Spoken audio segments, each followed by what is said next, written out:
Hello and welcome to the intersection of fantasy and reality. I am your host Ash, and today you're playing for the chance to change how you perceive the world.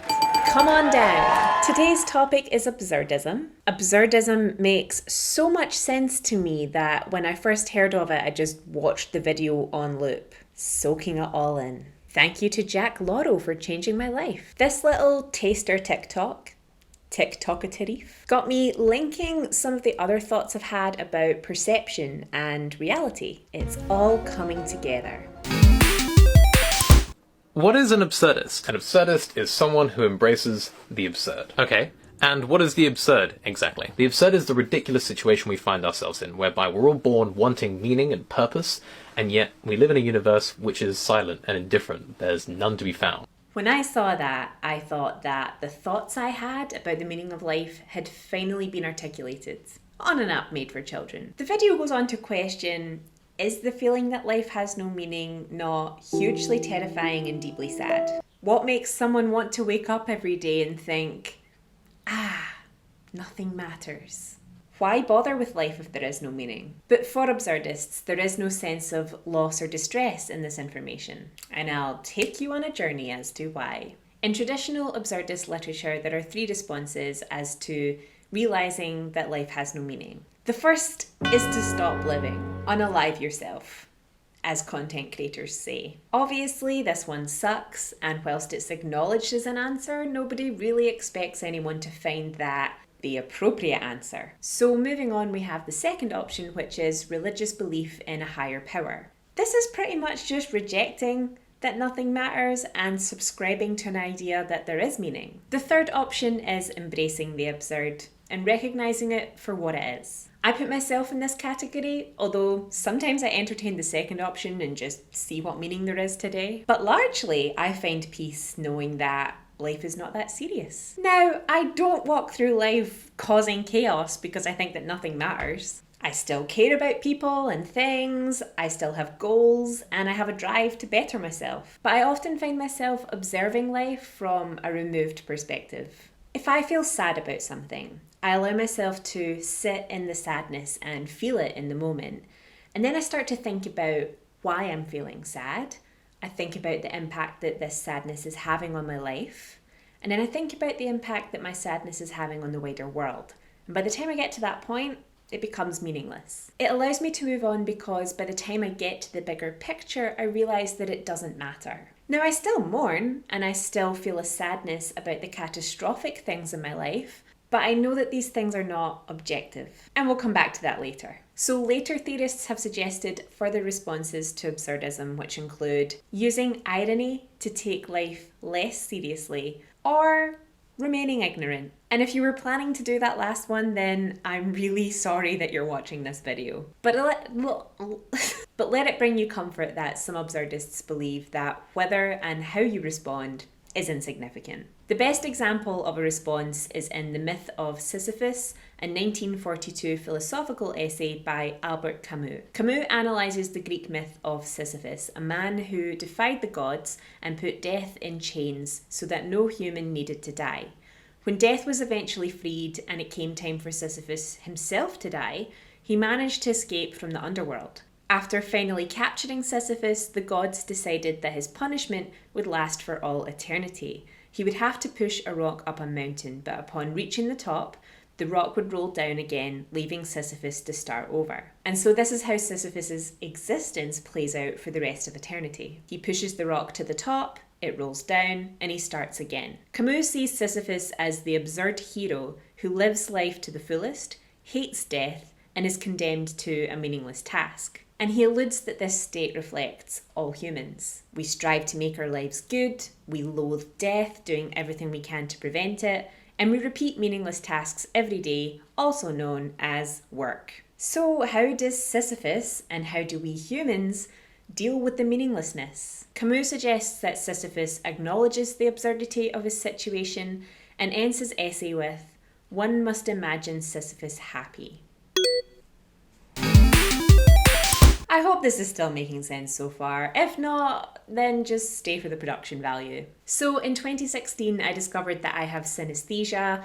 This is where my senses are blended, and it came about because I started noticing that I was imagining things that were not a universal experience. I made a video about it with the BBC, which was broadcast on TV recently, but you know, that's meaningless. After I made it, my friend would talk to me about how she really couldn't wrap her head around the concept that people saw images in their head. And we discovered that she also had a neurodivergence called aphantasia, where she cannot see images in her mind. I've talked about this before, but it really was the starting point of me realizing that we're all existing on the same planet, but experiencing it in different ways. Part of that will be nurture, and part of that will be nature. We can't say for sure that anything is objective. We rely on our own interpretation in the moment and on our memories in order to form a reality, but they will be different person to person.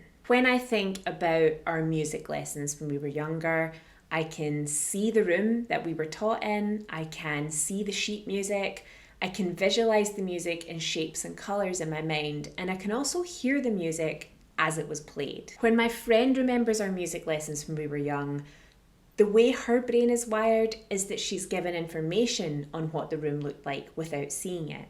And she also recalls the music in her own voice rather than how the music sounded coming from the instruments. I was thinking about this the other day when I was playing pool with my family. We are all at varying levels of skill when it comes to playing pool, and I found myself observing my dad, who is very good at playing pool, and my brother, who is not as good as my dad, playing on the table, and I wondered how they see this. How do they see the table? How do they see the balls?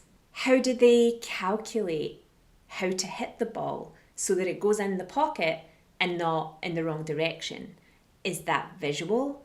Is that something else? It's hard for me because I see the world super visually, and the way that I experience it is just my reality. That's how I know the world works to me, but it's not how it works to everyone else. That must be different person to person. And it turns out I'm right.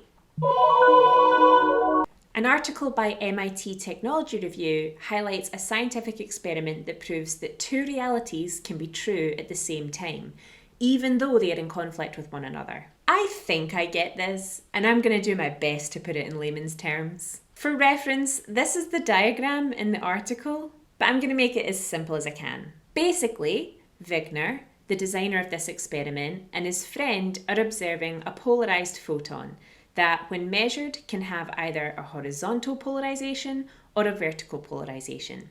But before the measurement, according to the laws of quantum mechanics, the photon exists in both polarization states at the same time, a so-called superposition. It's a wee bit like Schrodinger's cat, which is a duality that people are quite familiar with. Wigner's friend then measures the polarization, and now the friend knows whether it's vertical or horizontal. However, Wigner hasn't measured it, so his reality is that the photon is still in superposition. To him, it's unmeasured. For Wigner's friend, the reality is that it is not in superposition. Both are true and conflict with one another. It's about what is being experienced by each person in the moment. And if no one is around to experience something, then it is not being interpreted as a reality. So, there is no meaning to anything and your reality is not objectively true. Where do we go from here? I don't see this as a cause to despair. I see this as something that has opened my mind to the fact that everybody is experiencing life differently at the same time. I spoke to someone recently who talked about living holistically and finding meaning in the moment. And that's harder to do than you might think. I used to refer to when I wasn't living in the moment as autopilot mode, and I would catch myself doing this all the time. People would speak to me and I would give a generic response and I would think, oh, I'm in autopilot. I have just regurgitated a response that I have learned from conversations with other people and just going through this situation over and over and just saying the same thing. So to live in the moment is to give what you're doing your whole attention and consciously decide what to say and do. And when you add the layer of absurdism on top, for me, this makes it more interesting. I'll try to find something abstract or fourth wall breaking, that takes the conversation off of the mundane tracks that it's on and onto a path where we do something fun or we learn something new. And it just makes it that little bit more interesting. Because I'm in conversation with a perspective. I'm hearing one side of the superposition. And it's more interesting to me to explore that side in all of its abstractness rather than just nod along. The people that I connect with the most think in the most unexpected ways. And this is how I embrace the absurd. I hope you enjoyed today's video. If you didn't, that's not objectively true. And if you did, it's meaningless. And I'm happy with that. Next week, I am posting a video which is a follow-up to the Gateway experience. And if you liked this conversation, then you'll really like that one. It's about really thinking outside the box, thinking outside the body. And if you wish to support me, then please make sure that you're subscribed, and I'll see you next time.